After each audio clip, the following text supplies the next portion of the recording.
Good evening, everybody. Can you all hear me? We're doing a sort of extra sound check. Can everybody hear me at the back? All clear? Thank you. This is what they call housekeeping. This is just to make sure that we have, first of all, if anybody needs to have a headset, which I'm holding in my hand, on channel number 1, it's going to be in Arabic, if you're English speaking and don't speak Arabic. Just so that you know, the actual interview tonight will take place in English. So, in other words, if your English is not as good, please, there is on channel 1, Arabic, and channel 2, it'll be in English. So, if anybody would like a headset, can we just get that sorted now? Does anybody need one? What an efficient lot you are.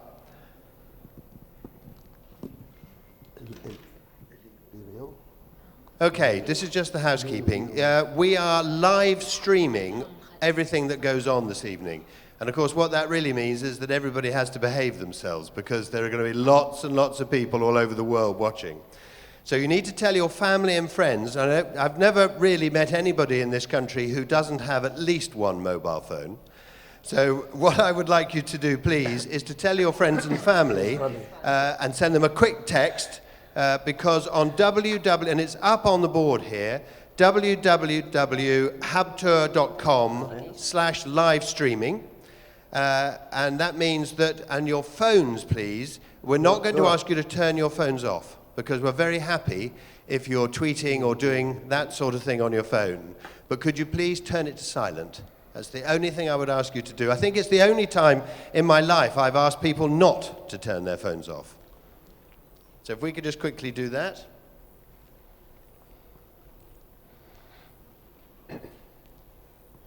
Now, there will be time, we hope, for questions. And on everybody's seat is a notepad. So if you'd be kind enough to write your questions down, that would be very, very helpful. One thing that would also help is that try and make your point as a question rather than as a long sort of explanation of a view. Because what we want to do is to hear Mr. Habtoor's views. So if you could please make your questions sort of brief and to the point, that would help our interviewer very much indeed.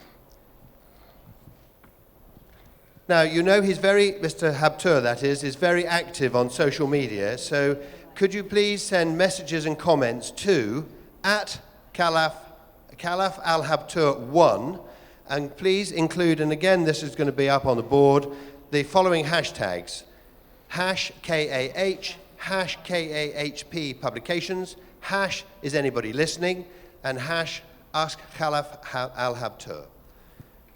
Finally, in terms of having if you like, an advertisement, the book, which will be here this evening for all of you, but also it is available at Kinokaniya, Borders, Jashan Mal, Relay Abu Dhabi, and Bookshop Trading. So that's the end, as it were, of the housekeeping side, and now I'd like to start the evening. Something you may or may not know is that Benjamin Franklin, the founding father of the USA, was a politician, an author, a political theorist and commentator, a civic activist and statesman, and a diplomat. And he said, if you want something done, give it to a busy man. Does this remind you of anybody here? Khalaf Ahmad Al Habtoor has shown exactly what he is made of. And he's not afraid to speak his mind about Iran, Syria, Iraq, Daesh, Hezbollah, Western policy, and indeed Middle East policy.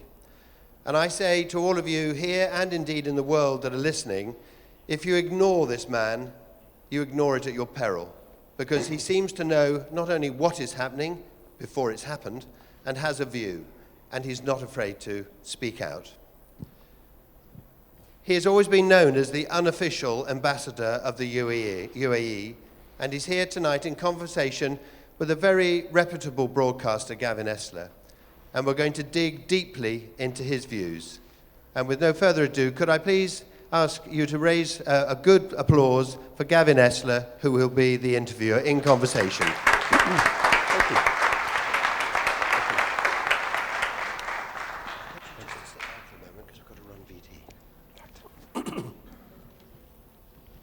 Just before Gavin begins, I would like to run a videotape which will give you just that little view of the amazing man, Khalaf Ahmad Al Habtoor. Khalaf Ahmad Al Habtoor has never been someone to sit silent. He's not afraid to speak out. For more than a decade, he has been writing articles about one of the world's most volatile regions, the Middle East. Under the false information, the George W. Bush administration invaded Iraq. The war on terror involves Saddam Hussein.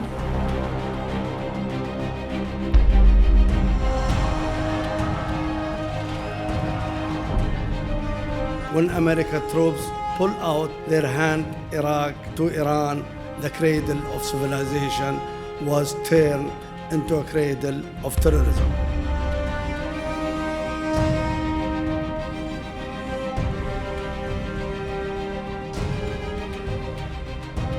I cannot understand why the Obama administration is supporting our common enemies. America has supported the Ayatollah Khomeini to replace its former best friend, the Shah of Iran. To maintain our freedom. Iran fingerprints are left all over the region by supporting terrorist groups such as Hezbollah in Lebanon, militant group in Iraq, and most recently the Houthis in Yemen. We are witnessing the U.S. lack of firm action against one of the most ruthless criminals of our century, Bashar al-Assad. A red line for us is we start seeing a whole bunch of chemical weapons moving around or being utilized. Did President Obama not draw a red line to the Assad regime when chemical weapons were being utilized? Assad must pay for more than 350,000 people, innocent lives he has taken. Syria is not the only troubled country in the Middle East. Iraq, Lebanon, Yemen are not any better. And the common factor in all this problem is Iran. Unfortunately, America no longer inspires the world. I say that with deep regret.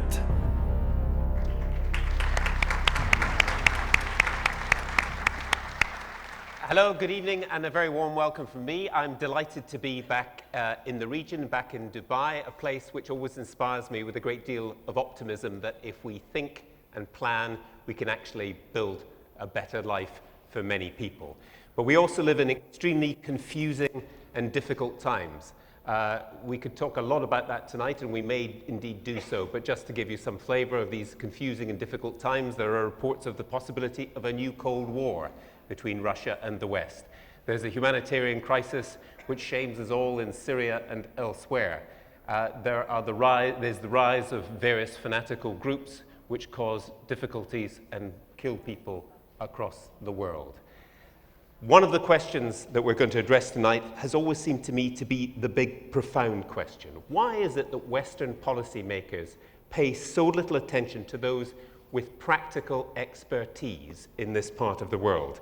Well, our distinguished guest raises that very question in an eloquent and thoughtful book, Is Anybody Listening? Please give a warm welcome to someone who is a great builder in many senses, a businessman, a thinker, and above all, a doer. Please will you welcome Khalaf Ahmad Al Habtoor.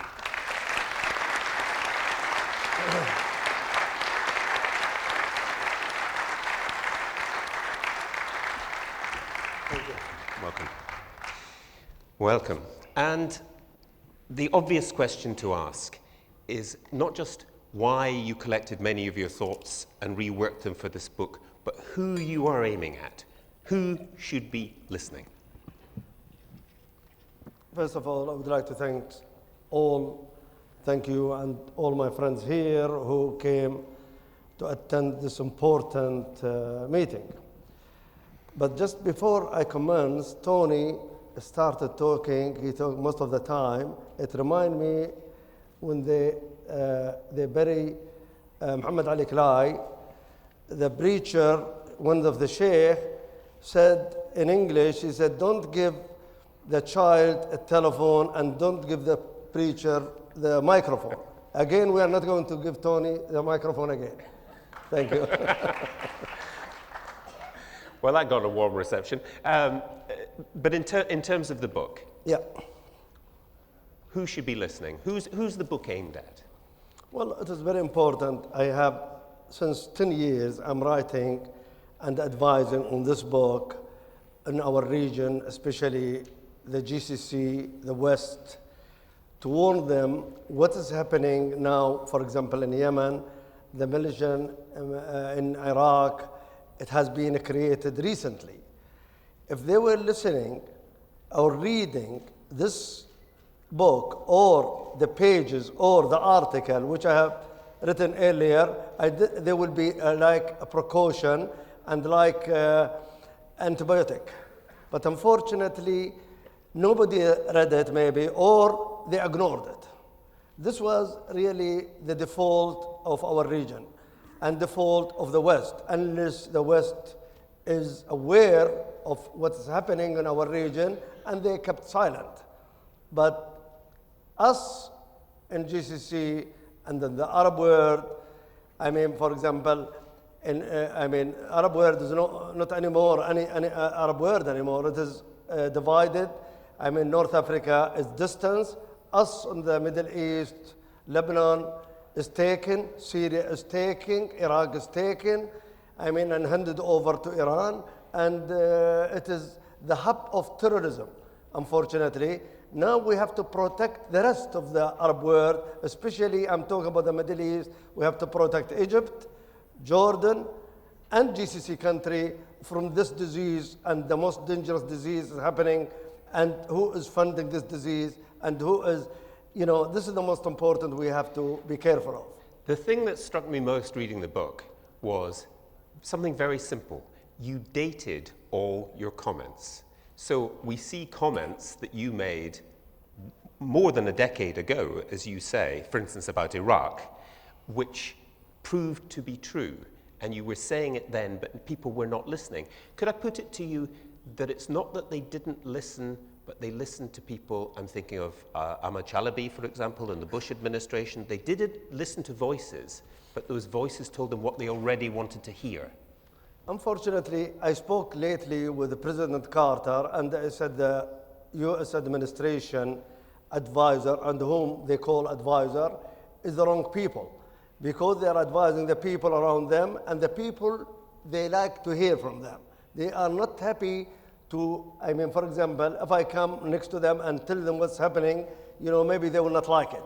But they like somebody like, as you said, Ahmad Chalabi, and a lot of thousands of Ahmad Chalabi in the area, thousands of them, unless there are tens of thousands.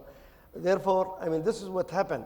But this is, I don't want to blame the West as much as, Also, we have to take share of the blame ourselves in the GCC and in Egypt and Jordan. This is the only remaining now, from the Arab world. Therefore, we have to be a precaution and a protection to our future, to our, to us, what's happening now is scary.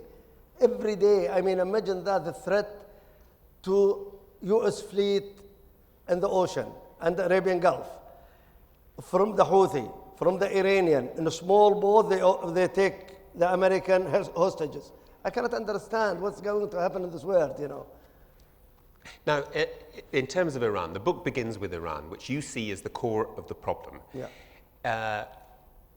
Some of the voices explaining Iran in Washington and London say, Iran is a great opportunity. It's a great opportunity for business. We can do business with these people. These are not the same as the Ahmadinejad regime and so on. You know the argument. Yeah. So how do you see Iran now and that kind of argument? I think the West, they know as much as I know that Iran is the financiers of terrorism all over the world, the most dangerous country on earth. I haven't seen anybody from the West talking about human rights in Iran. They haven't seen anybody talking about what's happening, inside Iran. And lately, for example, in the United States of America, they transfer so many hundreds of millions of dollars, hundreds of billions, of dollars into the people of Iran is starving. The people of Iran is in hunger. Therefore, they are not using the fund to help their people. They are using the fund to support terrorism. And this is the most dangerous, and we have to be very careful. We should not, diplomacy, we should get, we should not really follow all diplomacy and politics. That's too much really. We have to be honest. We have to show our power, and we are in the Arab world, especially GCC. GCC now is the leader of the Arab world, whether they like it or not. And GCC, when I mean GCC, for example, Saudi Arabia and us as United Arab Emirates, we are economically powerful, military powerful, and we are close, plus of course the other GCC, but I'm talking about the power. And we don't depend anymore on anybody. We have to be very careful. We cannot trust anybody anymore, especially the West. We cannot trust them, and we cannot trust, other, unfortunately, as I said in my article, in the last article of today, I said we have to make screen. To screen, even member of GCC whom we have suspicions about them, we have to be transparent, we have to be honest with them, otherwise we will be thinking, we will follow the other what's happened to Lebanon and Iraq and this. But what is the mechanism for the GCC to exercise its power and its voice? You are very critical of Arab institutions, the Arab League and others, aren't you? Unfortunately, we are in the Arab world. Always we think that we have to protect only our border. We are not thinking bigger. We in the GCC, we have to have a unity, 100% unity, that rather than cooperation. Cooperation, we have to take it out. We have to have unity, we have to have federation, we have to have one currency, one military, and we have to discuss that sharply and honestly. Otherwise, we will follow the other Arab country, what happened to them. Now because we are the only remaining. We are the future of the Arab world. Nothing else. GCC, the jewel, the safe haven of the world. For, if we don't protect it, us and our leader, we have great leaders in GCC, but we have to discuss it with them. We have to protect. I don't mean only protect our border by wall like Donald Trump wall. No, protect it with our love to each other, with our transparency to each other, with our honesty to each other, and we should not really talks, a lot of unfruitful talks. What role do you see those Western countries and Western people who want you to succeed, who want a thriving Arab world, what role for them when, as you've suggested, you find it very difficult for obvious reasons to trust them? We have seen intervention in Iraq has been a disaster. Non-intervention in Syria, drawing red lines and then not living up to them, has been a failure too. So what is the role for the policymakers sitting in Brussels, in Berlin, in London and Washington looking at this, who would like you to succeed? I think these people who are shuttling in the airplanes, taking, the best hotel in the world from the taxpayer in the West, they are enjoying their trips and they're not doing anything. I haven't seen anybody, there is no result from their meetings and from conference. I decided myself I hate to go for conferences. I don't like it because they talk and eat more than they talk to give a result. Therefore, really, imagine that, President Obama sent a message like sort of an instruction. We are supporting Iran, and you Arabs in GCC, Saudi Arabia, you have to make strong relationship and to learn. To learn from Iran this disaster. We are teachers rather than to learn from him, Yeah. You have to learn from us. And if there's any diplomats staying in very good hotels, eating very big dinners who'd like to ask a question, we might have a chance of that later. But that's a very interesting point, though. Let me put it this way. The refugee crisis, that is a big problem for Europe. Why, for example, is the Gulf community not doing more for Arab people involved in the refugee crisis? First of all, they should not leave their land. The refugees from Syria, they don't want to leave. They don't want to leave 1 inch out of their places.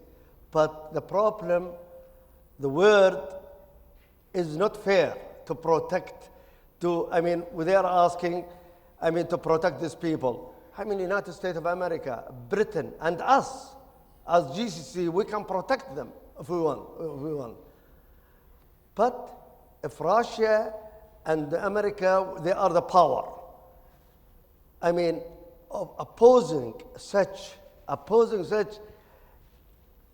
human right, human crisis, what's happening, and they can see every day this criminal, and they are killing children, men and women, every single day in Aleppo. Not only Aleppo, everywhere in Syria, and nobody. I didn't think the Syrian want to go out. I didn't think Syria, he want to go to anywhere in Europe. Of course, I love Europe. It's a beautiful place. But I didn't think that guy, if you give me a choice to live here in Dubai in a low-cost house or to go in England, for example, the country I love, in Buckingham Palace, no, I prefer to live in the low-cost house here in my country. My soil, my land, my people. But, unless you are putting a gun in their head. This is what's happening. There is, always the West talking about human rights.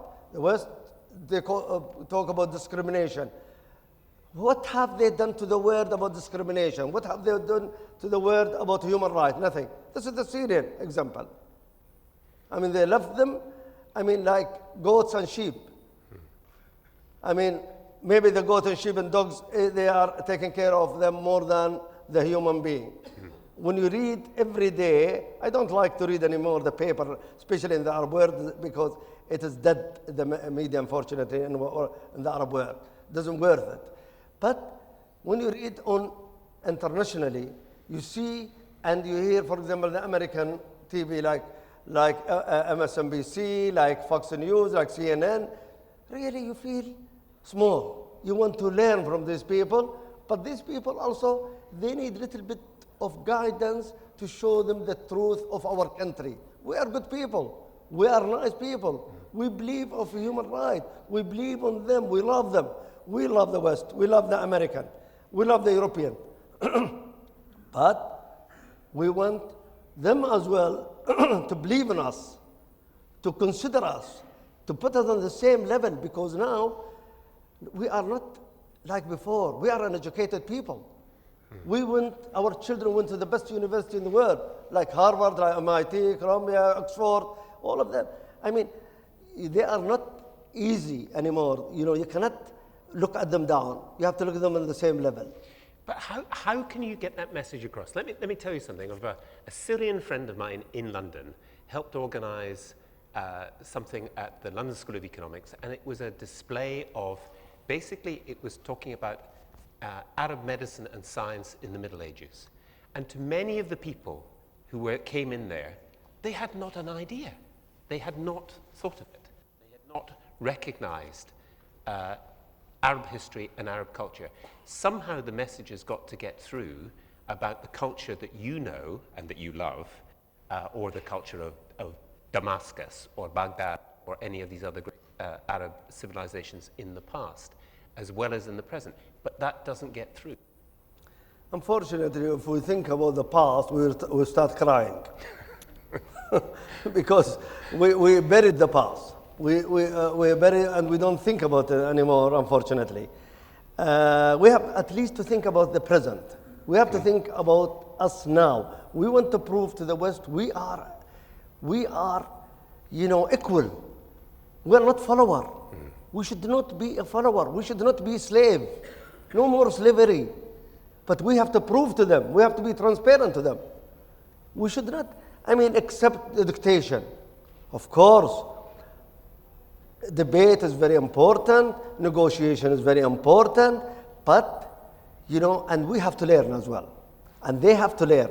We should not only stick to our mistake. If we are making a mistake, we have to admit it and turn. You know, if I'm supporting somebody wrong, and later I discover I'm wrong, I will say I'm sorry. I supported Donald Trump in the beginning. I wrote an article that everybody should support. Later, when he was hitting the Latin, Mexican, black, and then he hit hardly the Muslim, I said, I'm sorry, I made a mistake. That's, you know, that is, everybody should admit if you make a mistake, you have to say, I made a mistake. Let's take one step back, if we may, and talk about a couple of specifics. Syria in particular, this is the great running sore of our time. What can be done now? And may I put to you what a Russian advisor, former advisor to the Kremlin said to me. He said, you in the West support chaos. You in the West support the destruction of the Assad regime. That is the only solution, this is the Russian view, as you well know, because it will bring stability to Syria. Now, what is the way forward, given the superpowers are divided, Iran is involved very, very deeply, and it is a humanitarian catastrophe? Well, I think the superpower should not be involved, and we should not allow them to be involved. And the superpower, I mean, Russia is making a big mistake in supporting the criminal. And I know a lot of friends from Russia, but unfortunately their leaders making a huge mistake of supporting Assad. Assad sooner or later is going. And the Syrian will never forgive Russia. Iranian will disappear, the Iranian from Syria. Syrian, they are brave. They are a fighter. They will not accept the slavery. They will not accept rule by Iranian.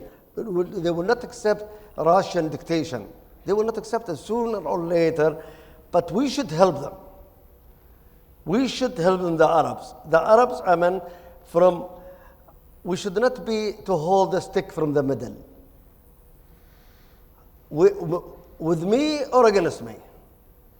I mean, this is what I want to say. Diplomacy doesn't work now. Finish. Because diplomacy, most of it's lie. People lie to each other. We are tired from that. We have to be transparent. We have to support the free army. We are to support who want to help to free Syria. I mean, definitely. When I mean we support, I mean our governments in GCC, Egypt, you know, Jordan. This is the only country they can do that, you know.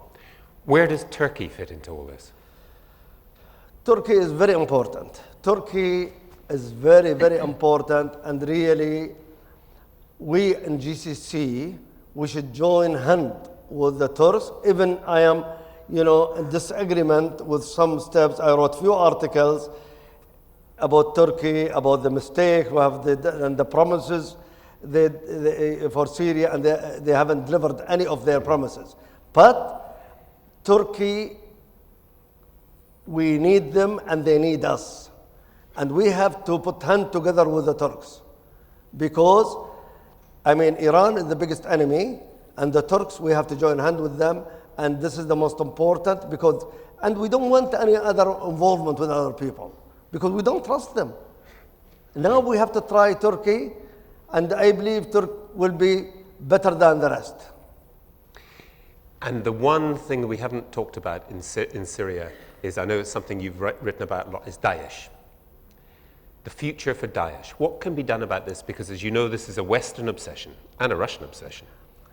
President Putin said today, I was reading a quote somewhere. President Putin said, the American can see the water in the planet, in the moon. Why they don't see Daesh in the ground? This is number one. I mean, this is a quote from President Putin. Second, no, I want to put a question rather than to answer, you know.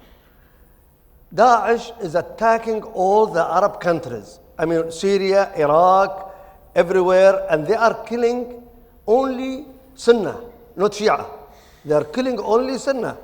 And they are, I mean, why they are not approaching the border of Iran?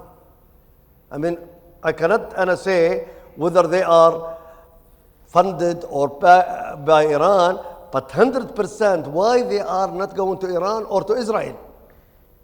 Only butchering the Muslim Sunnah in everywhere, in Syria, in Iraq, in every border. But they are not putting their hand in the Iranian or in the Israeli. I mean, I cannot answer it. I cannot answer that. But how do you finally defeat them without somebody having troops on the ground, whether it's Turkish troops, Kurdish troops, GCC troops? Somebody has got to, you can bomb them, but you cannot get rid of them from the air. Yesterday, I was hearing, or this morning, maybe 5 o'clock in the morning, 6 o'clock, Mrs. Clinton, she said, we have, if I become the president, we are going to support the Kurdish to help, etc. I mean, even there is no faith and trust in the Arabs from the American. Imagine that, to support the Kurdish and ground to fight for them. Of course, the Kurdish, we trust them, and we like them, and we respect them. But I will give priority to the Arab nation. This area is Arab countries. I mean, she announced that. She said, you know, we will support our friend, the Turks, the Kurds, to fight. But they didn't say the Arabs. They didn't say the free army of Syria, the Kurds only. I mean, this is, and I call it, I don't want to blame the American. This is lacking of education. When I mean education, I don't mean university or school. Word education. I mean, if you go to the Congress now in the United States of America, most of them, they don't have passport. Mm-hmm. They haven't been outside. Maybe some of them, they haven't been to outside their state or their town or village. I mean, how do you want them to plan and make rule and constitution for the world? Because the president of the United States of America is the ruler of the world, whether we like it or not. I mean, if somebody, and I'm going as keynote speaker in December, this month. In October 26th, I'm delivering a speech in Washington, D.C. for U.S. presidential. Now, maybe the American will say, what right you an Arab to say something about the American? I have the right. Everyone in the world, they have the right to talk about the U.S. president only, because he rules the world. I have no right to speak about the Prime Minister of England or President of France or Germany or this. Because America, I have the right. Because where they put their feet, sometimes they destroy it, and we have to tell them wrong what they are doing. But I lived in the United States for 8 years, and I love the United States. I have many, many American friends like you, and I have great faith in the best of America. But I have to tell you, in terms of not knowing about the Arab world, I interviewed a couple of years ago a very prominent senator who kept confusing Iran with Iraq.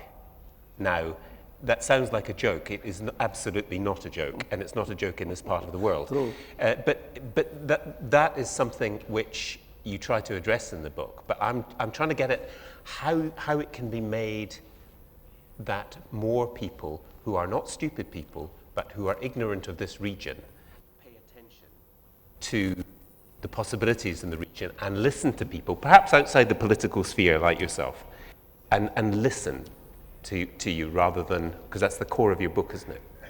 I think also the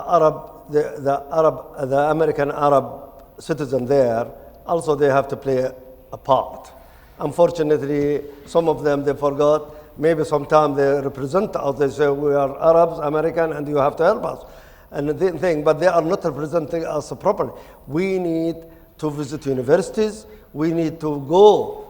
I mean, a lot of people, we have a lot of people in GCC, and here, a lot of people here sitting now, they can go to universities, the big university, and speak of the history of the Arab, of the present of the Arab, cooperation and relation with the Arab, the American. As you said, I have a great friend. Mainly the biggest friend of mine is from the United States of America. From all category, they are the best people to be with. But a lot of people, they don't understand that. I went and even I persuaded President Carter. I went to him and I took him with me. We went to deliver a speech in Illinois College. And we talked about the Palestinian, and we went to help. And President Carter ready to do everything.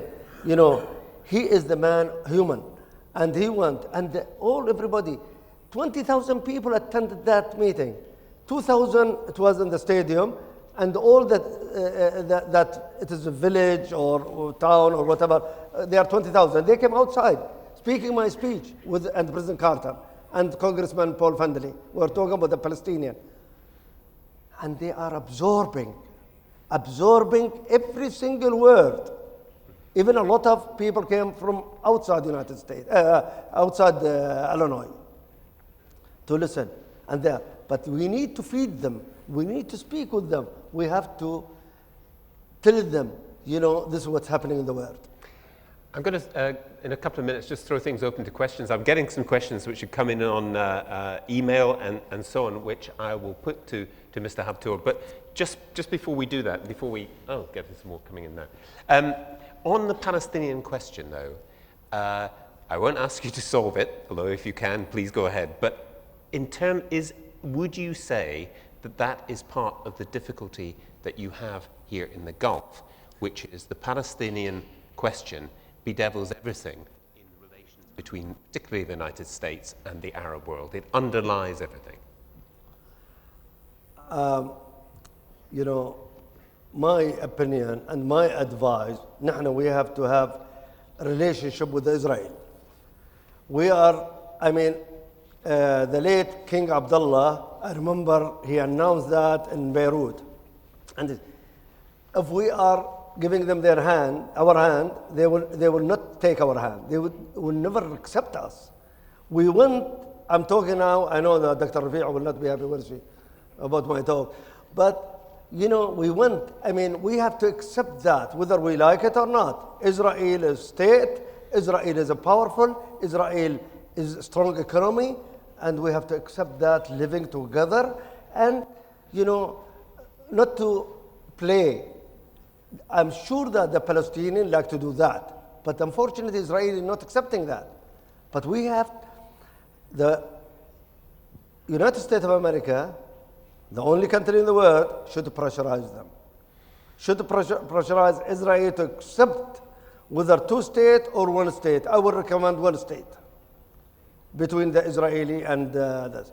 And, you know, sooner or later, we have to accept that, and we have to recognize them, and we have to live with them, and to exchange trading. I know a lot of people will not like the way I'm talking now, but this is reality. There is something, Israel in the map, Israel in the ground, Israel is there, and Israel we have to live with. On that very note, somebody's just sent in the question, who do you think will make it to the White House? And whether anything would change. Who will make it to the White House? Will it be Trump or Clinton? Well, that is not easy. To wish is different than to assume. You'll be wrong whatever you say on this one. Be very careful. Better not say. Better not say. Well, I wasn't asking for favorites. I was just asking for tips in case anybody wanted. Perhaps we could take some questions from the floor. There's very much more that we could talk to, but if anyone would like to ask a question or two to begin with, to kick us off, we have some microphones. Who would like to go first? Yes, the gentleman there. We'll get the microphone to you. Khalid Abuzar, editor-in-chief of Al-Watan Al-Arabi. We have Turkey sending troops to Iraq today. Do you think that the Arabs should have a boots on the ground policy? Thank you. I think, Iraq is very difficult, in my opinion. Iraq is very difficult, and I think it is better that the Turks protect themselves from the border of Iraq rather than to leave it open. Because Iraq is not anymore Iraq, it is controlled by Iran, and that's the worst. Therefore, if it is in my hand, I would say, of course, Turks, they have the right to do that. Thank you. Some more thoughts? Yes, the gentleman over there. Anybody? A gentleman at the front here.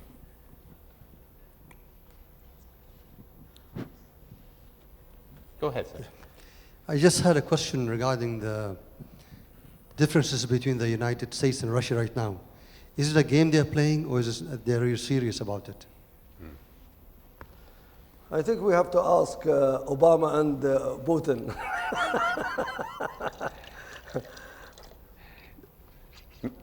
You know, I don't like to talk about conspiracy, you know, and this is a very difficult question. But one day we'll ask them. Hopefully we'll meet with them and ask them. Sorry, Doctor. Isn't the trouble, even if it's a game, it's serious too? Even if it is a game, that's the trouble. Games are very serious when they're played by Putin and Obama, even if it were a game. Definitely, and we should not accept it, that game, yeah. There's a gentleman there, and there's somebody behind you as well. Go ahead. Mr. Khalaf, good afternoon. You had mentioned earlier about... Could you stand up, sir, just so we can see you? Anyway, thank you. Oh, sorry. You had mentioned earlier about greater unity within the region. Hisham, can you come closer, please? I cannot hear you. Sure. You had mentioned earlier greater unity in the region. What do you think are the first steps that should be taken to create that unity? About unity? I think we in GCC, we have a strong relationship between us. We are one family, one blood, and one tribe, you know. Therefore, it is easier for us in GCC to be transparent and to be, you know, to combine all our forces, our power, everything together. This is for us to protect ourselves. Yeah, GCC. And we should not depend on any Arab countries at all. Sir? Thank you, Gavin. Mr. Khalaf, Faisal Abbas from Arab News. I have two questions for you, sir. The first question derives from the title of your book, Why Isn't Anybody Listening? Do you think nobody's listening because there's an ill advice, because of stupidity, for example, in decision making in the West, or is it part of a strategic decision that we perhaps don't understand? I mean, the same question can apply when during the war in Iraq, when the dissolvement of the Ba'ath Party happened, everybody advised the US government at the time not to do it. When the US was insisting on Maliki, everybody, including the United Kingdom, advised the US not to opt for Maliki. They went for Maliki, and the disaster happened. Maybe there's something we don't understand. Maybe, you know, maybe this is part of a master plan. So I would like to know your thoughts. The other question is regarding Egypt. There seemed to be a cryptic kind of position in Egypt, especially in the past few days in the UN when they voted with and against the Russians. You were in Egypt several times in the past few months. What do you understand from the Egyptian leadership when you meet with them regarding their position about what's going on in the region? Well, no doubt I have, you know, I love the soil of Egypt and the people of Egypt. They are great people with the history and this. As far as their leadership, I don't have any relation, once I met the president, and that's all, you know. Definitely, it was shock. It was surprise, and I'm sure 100% the Egyptian people will not accept that. If it is mistake by the representative United Nations, that is a disaster, even worse. If somebody advised them from the ministry, also this will be, you know, hell. But definitely the Egyptian will never accept that. The Egyptian will fix it and correct it. The people, I can talk about the people, I cannot talk about the policy of the government. The people of Egypt, they will not accept it. And I think sooner or later, when I say later, I mean soon they are going to fix it and admit the mistake. And you know, I have received so many messages from the Egyptian upset of their representative, upset of his announcement against Saudi Arabia on that in the United Nations. The other question was? It was about do the West just simply ignore the advice they're given? They were given clear advice about Iraq, clear advice about Maliki, clear advice which they chose to ignore. I think God gave us the most important gift on earth, which is the brain. How can I accept an advice from a person who haven't been to this ground? I mean, the West advising me of Maliki. Maliki, he lives so many years, about 14 or 15 years in Iran, in Qom. how can I accept him to be the prime minister or the president of Iraq, the cradle of civilization, the Arab cradle of civilization? This is completely wrong. I mean, this is a mistake. And maybe that time, people dictating to us. We have to listen to them. But now, we are not supposed to listen. Now, we saw and we know who's our enemy.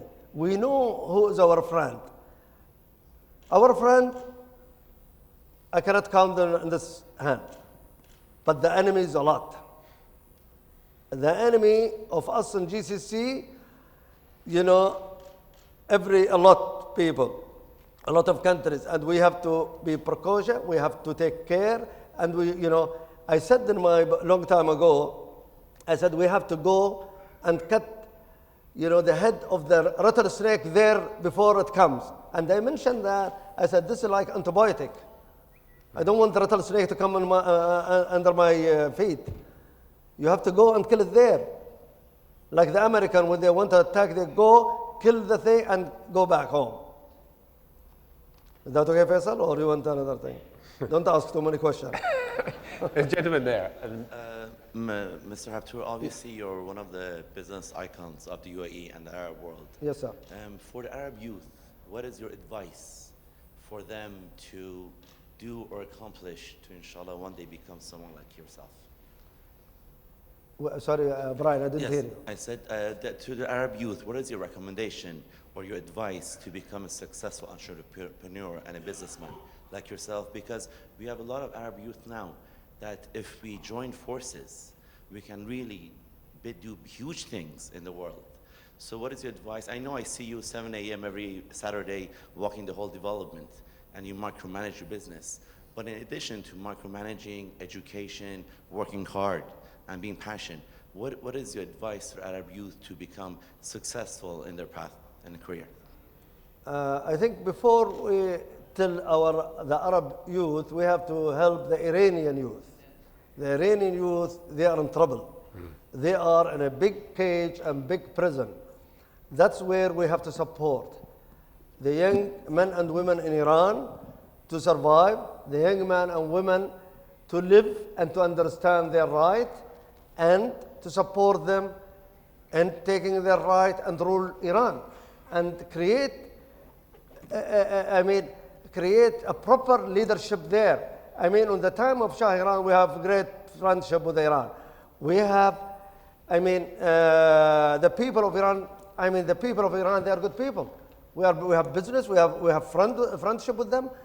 But since Khomeini came, created all the problem for us. Therefore, we should help the Iranian young men and women. There's a gentleman there, and then there's somebody that's, perhaps we'll begin this side, sir. Go ahead. Muhammad Abdul Halim. I am an Egyptian banker who's been living in Dubai for the last 13 years. First of all, Mr. Khalaf, thank you very much for your comprehensive and extremely insightful views on the region and beyond. My question strays away a little bit from politics and into economics. And the question is about Egypt. Egypt has had deterioration in its economy now for the last 3-4 years, very dire deterioration. And The Economist recently published a very negative article about 2 months back on Egypt. My question is, what do you recommend today for Egypt in order to recover? The currency seems to be slipping on a day-to-day basis. Inflation is shooting up, and the deficits are worsening, and it doesn't seem to be getting any better anytime soon. So I'd be interested on your views on Egypt. Thank you. Egypt is a very rich country. It has all the resources. And I mentioned that to the leadership of Egypt. I mean, I was shocked and surprised. 85% of the wheat is imported. And you have the biggest river in the world. You have the soil, you have the land, and still you are importing. I mean, we have to encourage people, the farmer. We have to support the farmer. Plus, I mean, I said to the people, you know, the authority, that Egypt is the reservoir of the businessmen, the reservoir of leadership. But you need to encourage them. You cannot whip them. You have to encourage them and make them next to you rather than opposite you. You have to bring them, because Egypt, you know, a great country, and there is a people, men and women, they can prove to the world they can do it. Long time ago, Egypt, people from Japan, people from England, and they come to learn how to create this beautiful country. I mean, I think this is the 40 or 50. Now, Egypt, I mean, number one, we have to learn something called discipline. If we learn discipline, then you can do work. You can work. I mean, like God constitution. If we know what time we have breakfast, what time lunch, what time dinner, what time we go to bed, what time we are up. If the doctors in Egypt, for children doctor, you go at 2 o'clock in the morning. I mean, the clinic here, they close at 6 o'clock. Except the emergency, the hospital. I mean, discipline, you have to start with the discipline. If you don't start with discipline, there is no future. Well, we've got some discipline here. I'm afraid we're going to run out of time, but the gentleman there has been patiently waiting, so we'll take another question. شكرا جزيلا مساكم الله بالخير. Good evening, everybody. يسعدني يا أبو راشد Thank you, Abu Rashid. I'm so pleased to listen to your thoughts. And it is very clear the education of late Sheikh Zayed and Sheikh Rashid through your enlightened thought, your efforts, and your situation and position in industry, culture, and art, sports, and everywhere. Now, today, I'm seeing a giant, in fact, person. We are honored to have you here because you are addressing the world. And you are addressing even the local and national issues. I'm so proud that you are my countryman. This is a kiss from me to you. Thank you, Abu Rashid. Thank you. ما كان هناك سؤال بس كانت هناك كنت In fact, I would like not only to kiss you, just to say I really love you. And Dr. Abdullah has that. يستاهل 10 Dr. Abdullah, and then Tony. Here, Tony. Inshallah, I have 2 microphones. You're in here. stereo, sir. Gavin, thank you very I much. wanted to know about this question, Dr. Abdul Khalaf. Khalaf, I have a deep respect for Khalaf as a businessman, as he speaks out his mind. He is above the crowd. He is as candid, as frank as you could imagine, and I deeply respect all of that. He's an incredible friend. All these years I have known him. But I fundamentally disagree with you on what you said about Israel. I am very astonished, very surprised that you think this is time for us now to recognize Israel, to deal with Israel as a fact of life. You know that Netanyahu is the racist, the most right-wing government in Israel's history. Israel is an apartheid state. Israel has been occupying Palestinian land for this past 60 years, and it is doing everything possible to make it impossible for the Palestinians to have their states. You were at one point, and we were together, when you were heading اللجنة الوطنية ضد التطبيع ومع المقاومة. Khalaf was part of a committee against normalization and supporting Palestinian resistance. So how is it that you have changed your mind during all these years, whereas nothing has changed in Israel, Khalaf? So I want to give you a chance to maybe reconsider what you have said. Thank you. Thank you.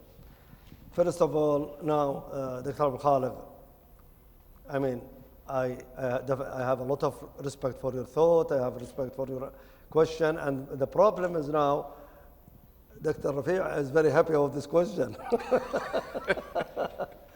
My answer to that, you know, we Arab promises the Palestinian from 60 years. We promised them since 60 years. They are living in camps in Jordan and Lebanon. If you go to these camps and you see the sewage under their bed, under their then you will think of they have the key rested in their hand because of the promises of their leadership. They say you are going back. They lie to them. their leadership living in castles, living in comfort, flying private jets, living in a five-star hotel, luxury, and they are happy. But the Palestinians themselves, the people who's living there, they are in a troubled situation. This is number one. Number two, that whether we like it or not, Israel is there. Finish. Nothing is going to remove or move 1 inch Israel. The problem, I said, we want to come to have a relationship, but they don't want us. I agree with you, Netanyahu, the biggest criminal. I agree with you on everything about Netanyahu. I'm talking about the principle of letting the people, the Palestinians, live in comfort. Now, imagine into Hamas what they are doing. They go and shoot Israeli civilian, a man or child or woman in any cafe in Tel Aviv or somewhere else. What they do Netanyahu, he sent them a fighter and they bomb and they kill a lot of people there and they demolish so many buildings and houses. And who's supporting that? Iran, again. Iran supporting Hamas to do that. I mean, I'm not in love with Netanyahu, but the reality, we have to believe in reality. We have to believe on something, we can feel it and touch it. That is what... Just a final question, Mr. Habtoor, which came in from email. What do you think of the ousting of President Morsi in Egypt? The ousting of President Morsi in Egypt. What are your views on that? I think, I think the Egyptian, they know the inside of that problem, and we faced it in our countries here in GCC, the Muslim Brotherhood. They have their agenda against. I mean, I can say that anybody will alarm our stability, that's our enemy. Whether he is a Muslim or non-Muslim or whatever. I mean, and the problem is, definitely, what they are doing, the Egyptian, Morsi should be trial, should be fair trial, whether it is in Egypt or overseas, whatever, and they have to take a decision. The Egyptian, they know about that. Well, we're coming to a close for the event. I understand you'll be doing a short book signing outside. I'd just like to say just a couple of quick thoughts. What I took from reading the book, I managed to read it pre-production. One was stability, a lot of talk about stability. Secondly, practicality. Practical solutions to very difficult, sometimes ideologically very difficult problems. And the most important thing I took of it, as someone from the United Kingdom, is that maybe any foreign leader thinking of doing anything in this region should perhaps read the book first and then think about what to do afterwards. So I'd like to thank you for your book and for your time. Thank you very much. Thank you. Thank you. It was a pleasure. Thank you. We will go with you to, if you have no commitment, we'll have dinner with you. Ladies and gentlemen, Mr. Habtoor will be signing books outside in the foyer, and there is a book for everyone. And also, may I just say to Gavin Esler, thank you so much, Gavin. Thank you. Excellent interview. So a round of applause, please, for Gavin Esler. Thank you.